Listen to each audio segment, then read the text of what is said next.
Hi friends, welcome to IMO videos, Standard 8, video number 86, Exponents and Powers, Section A, easy. Let's start. Find x if 5 upon 11 raised to minus 3 into 5 upon 11 raised to 5 equals to 5 upon 11 raised to x. Quite easy problem. See here, bases same, so indices can be added. So this LHS becomes what? 5 upon 11 raised to minus 3 plus 5, right? Why? X raised to a into x raised to b equals to x raised to a plus b, right? So this becomes what? 5 upon 11 raised to minus 3 plus 5, and this becomes 5 upon 11 raised to x as it is. Now bases same, so indices can be equated. So minus 3 plus 5 equals to x, therefore x equals to 2. Next, number of prime factors in 216 means 216 raised to 3 by 5 into 2500 raised to 2 by 5 into 300 raised to 1 by 5 is, means we want the prime factors in this only. Okay, what is the expression given? Expression equals to, what is 216? 6 cube.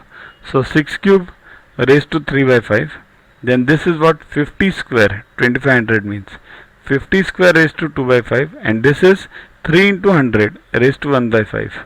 See here, this needs practice. Otherwise you can't do it offhand. You come and you start solving, it can't happen. So practice is the only solution. Equals to 6 raised to 9 by 5 into 50 raised to 4 by 5 into 3 raised to 10 raised to 2 the whole raised to 1 by 5. Why did we do all these things? Okay, we'll solve further also. 6 is what? 2 into 3. 50 is what? 5 into 2 into 5.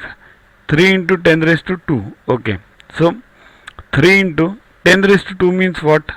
3 into.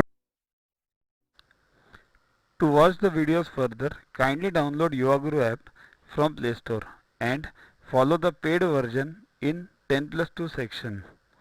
You can also WhatsApp on the number 9960560404 to get the videos permanently on your PC and on your mobile. What you get in these videos? IMO, IO, IGKO, ISCO, NSO, NCO, Homi Bhabha plus many other exams questions with explanations. So keep studying, keep watching.